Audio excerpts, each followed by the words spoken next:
Begini ya, masalah cangkem elek tadi ya. Bakat tuh sampean? Sudah. Nah, alhamdulillah sudah bakat. Karena kalau lewat Habib Jitan tidak pantas, beliau biar sempurna saja, tidak usah sanad itu. Jadi begini, dulu ketika Sulhul Hudaybiyah. Hudaybiyah itu kan umat Islam sedikit sekali, terus dipaksa untuk pulang dari Mekah, tidak boleh umroh. Terus sahabat berkomitmen berani mati bela-belain Rasulullah Shallallahu Alaihi Wasallam. Ketika berani mati ini digojlok sama orang musyrik. Jangan-jangan setelah kami perang betul, kamu meninggalkan Muhammad. Ini yang omongannya orang musyrik. Abu Bakar itu semua ulama tahu kalimat itu, cuma tidak usah diterjemah. Umsus bidrollat katanya. Itu adalah Abu Bakar yang ketikan itu. Karena memang ekstrim. Terus kedua, ada orang Bedui itu ngukur seorang nabi itu dengan hal-hal yang kurang baik. Misalnya begini, ya Muhammad, kamu ngeklaim tahu berita langit, coba unta saya yang hilang itu di mana? Katanya tahu berita langit, sekarang tahu nggak unta saya hilang itu di mana? Mobil saya di mana? Begitu juga ketika untanya hamil, bunting itu tanya, Muhammad, kalau kamu nabi katanya tahu berita langit, kamu tahu isinya yang di unta saya ini? Itu ada sahabat yang saking nggak kuatnya demi bela nabi itu, udah kalau tanya gitu tanya saya terus. Terus si tadi orang tadi dibilangin sahabat, nazauta 'alaiha fakanat minha sakhlah. Jadi intinya ini Habib Jintan biar senyum-senyum aja. Jadi intinya kadang ad-difa sama orang-orang gitu mau tidak mau nggak ada pilihan itu. Kalau yang ma'ruf di Quran ya uffil lakum wa lima ta'buduna min dunillah. Jadi ketika Nabi Ibrahim, ini sering saya patah-patah supaya tidak paham semua karena ini sanad kurang baik. Tapi kebutuhan gitu. Biasanya yang minta itu yang jenisnya ya, seperti ini yang sudah cangkem elek cuma butuh legitimasi gitu. Jadi dia butuh nggak tanggung jawab, dilimpahkan ke saya. Kalau saya kalaupun salah kafaroh saya banyak. Saya kan ngapalin Quran. Kalau orang itu hafal Quran, inna wa ta'ala la yu'adzibu qalban wa al Quran. Kalau kamu sekali salah, adabnya banyak. Kalau saya punya penawar banyak itu. Jadi faja'alahum judadan tadi. Siapa yang memecahi berhala ini? Kata Ibrahim, ya yang bawa kapak. Kenapa mecahin? Mungkin sentimen dia ingin disembah sendiri katanya. Tanya yang bawa kapak.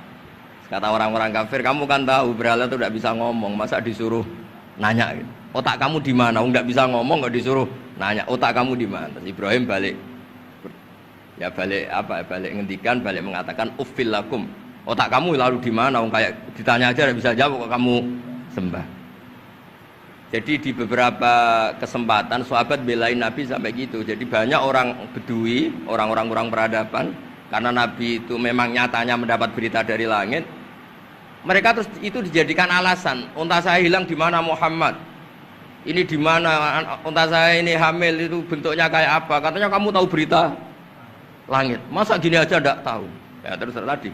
Saya enggak tahu sahabatnya mungkin kayak jenengan enggak tahu saya. Terus dia ambil, udah tanya saya aja. Nazauta 'alaiha fakanat minka minha sakhlah. Nazauta itu sudah paling anaknya ya, kayak kamu lah, kamu yang nazauta 'alaiha, enggak usah diterjemah nazauta 'alaiha itu. Tapi potongan-potongan gini tahu kira nazauta 'alaiha itu kayak. Artinya ya memang dalam banyak hal memang nggak bisa dihindari hal-hal seperti itu. Ya tapi tentu yang suasananya ilmiah bukan hadun nafsi ya, suasananya yang ilmiah bukan apa? Hadun nafsi. Karena kadang-kadang memang mau tidak mau kayak ya tadi orang-orang yang menghujat Nabi, orang-orang yang apa itu. Kadang-kadang paling efektif itu ya jawab seperti itu. Ya, jawab seperti itu. Itu sudah berapa tadi? 3 kan? Nah, itu bukti bahwa kadang-kadang itu nggak ada pilihan dalam menjelaskan. Ya, tidak ada pilihan dalam menjelaskan. Ya, maksudnya seperti itu, tapi tidak tahu saya. Daripada anggap bibitan kan kasihan. Saya aja yang jawab. Nah, terus tadi yang Jalalain rutin sanad saya memang sebetulnya kalau saya boleh milih di mana-mana sanad tuh ngajinya utuh. Saya dulu ngaji Mbah Mun itu mulai Jamul Jawami, Fathul Wahab banyak. Sebagai keluarga Quran, bapak saya itu hafal Quran tuh kayak Fatihah, ma'ruf itu di daerah saya. Tidak ada orang hafal Quran kayak Fatihah kayak bapak saya itu. Makanya tradisi keluarga kami memang Quran terus. Babah kami juga dari ulama Lasem, Habib Jitan pernah rawuh di mbah saya. Kebetulan pondoknya mbah saya namanya juga Al-Fakhriyah, Beb. Jadi Karena kalau konstruksinya tidak hatam, seperti ini namanya ijazah amma. Ijazah amma ya cukup lah buat rame-rame. Tapi secara keilmuan itu masalah karena konstruksinya belum selesai. Makanya tadi saya senang Habib Jidan ketika cerita ada orang ngajar lumak. Usul fikih itu perangkat yang mau tidak mau untuk alat tafsir. Misalnya begini, wa antasma'u bainal ukhtain, tidak boleh mengumpulkan perempuan dua yang kakak beradik jadi istrinya satu orang. Itu bainal ukhtain itu min itlaqil ba'di wa iradatil kul, yang dimaksud Allah adalah mengumpulkan dua orang yang ada hubungan mahram. Coba kalau kita misalnya bikin gerakan kembali ke Quran, berarti yang haram hanya antasma'u bainal ukhtain. Padahal yang haram adalah bainal mar'ah wa ammatiyah, wala bainal mar'ah wa khalatiyah, wala bainal mar'ah wa jaddatiyah. Pokoknya dua perempuan yang ada hubungan mahram tidak boleh dikumpulkan dalam satu pernikahan. Bayangkan kalau orang tidak ahli usul fikih kemudian dia mentafsirkan Quran, terus dia hanya pegang wa antasma'u bainal ukhtain.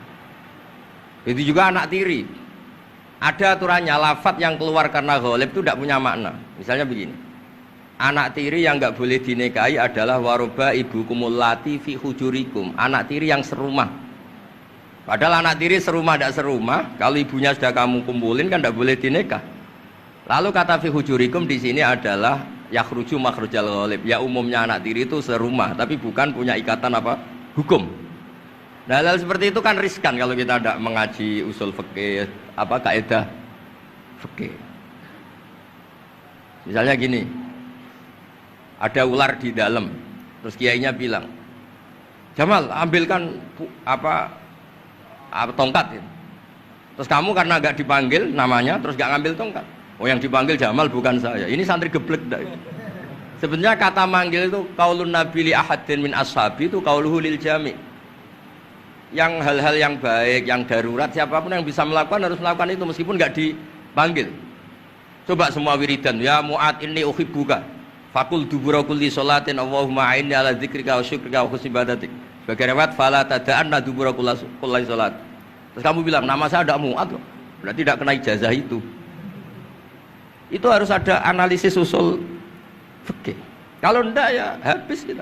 Semua wiridan tuh ya Abu Hurairah, ya Mu'ad, ya Aba. Nah, terus kamu, saya ada yang diwaksiati Rasulullah, ada yang diijazahi, ada bisa. Jadi masalah sana tuh maunya kalau sampean orang baik, ya semua kebaikan tuh saya ijazahkan.